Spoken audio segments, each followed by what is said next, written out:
Assalamualaikum warahmatullahi wabarakatuh. Perkenalkan, nama saya Lona Muslima dari kelas 64.1C.31 Manajemen Malam.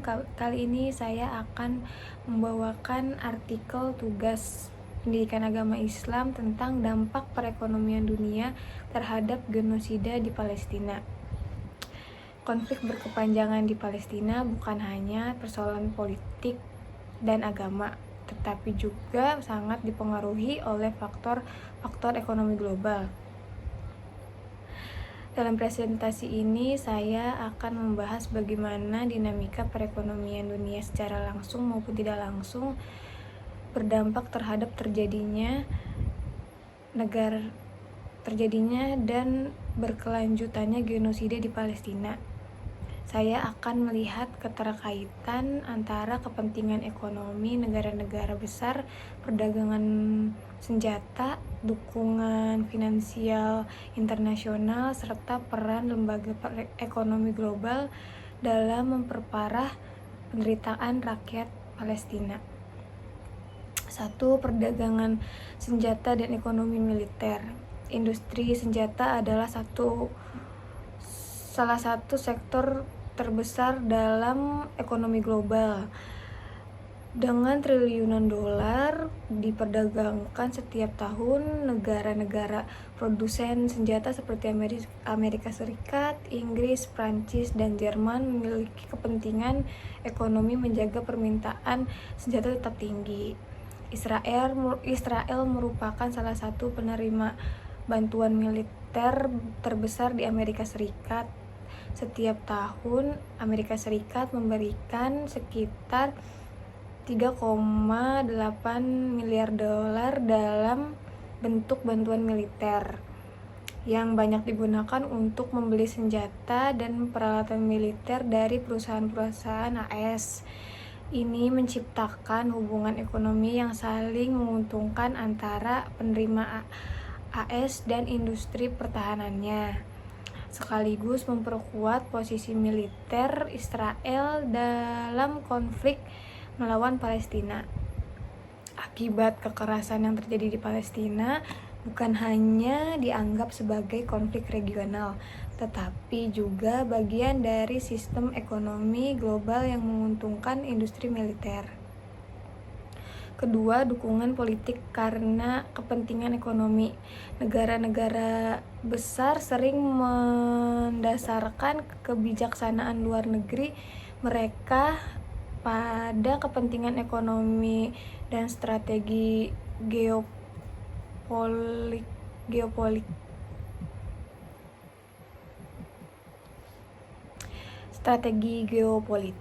bukan pada nilai-nilai keadilan dan hak asasi manusia. Israel sebagai sekutu strategi Amerika Serikat di Timur Tengah dianggap penting dalam menjaga kepentingan ekonomi dan keamanan energi kawasan itu. Sebagai contoh, kestabilan jalur perdagangan minyak dari Timur Tengah menjadi perhatian utama negara-negara barat.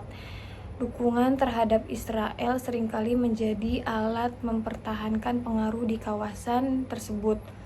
Hal ini membuat pelanggaran HAM yang dilakukan terhadap rakyat Palestina sering diabaikan atau dibungkam karena pertimbangan ekonomi politik yang lebih besar. Ketiga, sanksi ekonomi dan blokade terhadap Palestina. Ekonomi Palestina sendiri sangat terpuruk akibat blokade yang dilakukan oleh Israel, terutama terhadap Gaza.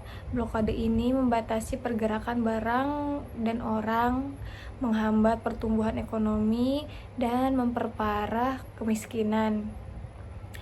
Produk pertanian dan industri lokal tidak dapat bersaing karena keterbatasan akses pasar. Di sisi lain, lembaga keuntungan internasional seperti Bank Dunia dan IMF memberikan bantuan kepada Palestina dengan syarat-syarat ketat yang sering tidak berpihak pada kebutuhan nyata masyarakat. Bantuan ekonomi yang seharusnya membantu pemulihan justru memperkuat ketergantungan dan memperlemah kedaulatan ekonomi Palestina.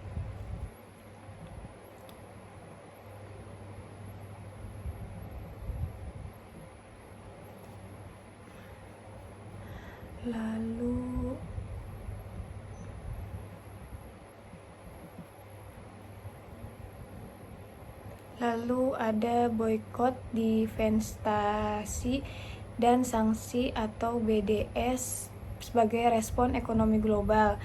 Sebagai reaksi terhadap ketidakadilan di Palestina, gerakan boykot,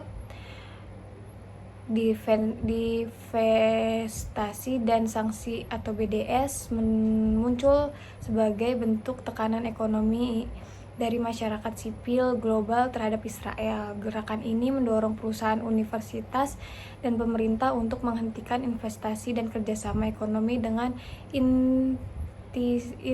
entitas yang terlibat dalam pelanggaran HAM di Palestina. Walau mendapat tekanan dari dan dilabeli sebagai gerakan anti-Semit oleh beberapa negara, BSD berhasil menggugah kesadaran dunia dan menunjukkan bahwa ekonomi bisa menjadi alat perlawanan damai terhadap penjajahan dan genosida. Kelima, peran media dan korporasi global. Perusahaan-perusahaan teknologi dan media sosial global seperti Meta atau Facebook, Google, dan lainnya memainkan peran penting dalam membentuk opini publik. Sayangnya algoritma dan kebijakan modernisasi konten seringkali tidak netral dan bias terhadap narasi yang mendukung Palestina. Kontrol informasi ini mencerminkan bagaimana kepentingan ekonomi dan relasi bisnis global dapat mempengaruhi narasi konflik, memperkuat impunitas, dan menghambat solidaritas global efektif. Jadi dari artikel ini kita bisa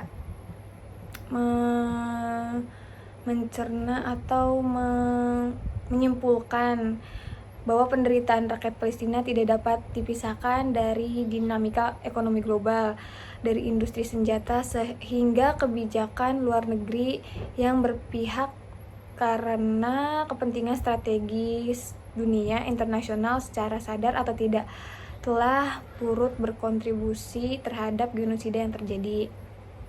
Namun kesadaran global yang terus tumbuh membuka ruang harapan. Kampanye ekonomi seperti BDS, tekanan masyarakat sipil terhadap pemerintah, dan dukungan terhadap ekonomi lokal Palestina bisa menjadi langkah konkret untuk melawan ketidakadilan ini. Sebagai individu, kita memiliki kekuatan untuk memilih baik dalam konsumsi informasi maupun solidaritas. Dunia yang adil hanya bisa diwujudkan jika ekonomi dijalankan berdasarkan nilai kemanusiaan, bukan hanya keuntungan. Sekian dari saya, penyampaian saya untuk artikel tugas agama kali ini. Kurang lebihnya saya mohon maaf. Sekian, wassalamualaikum warahmatullahi wabarakatuh.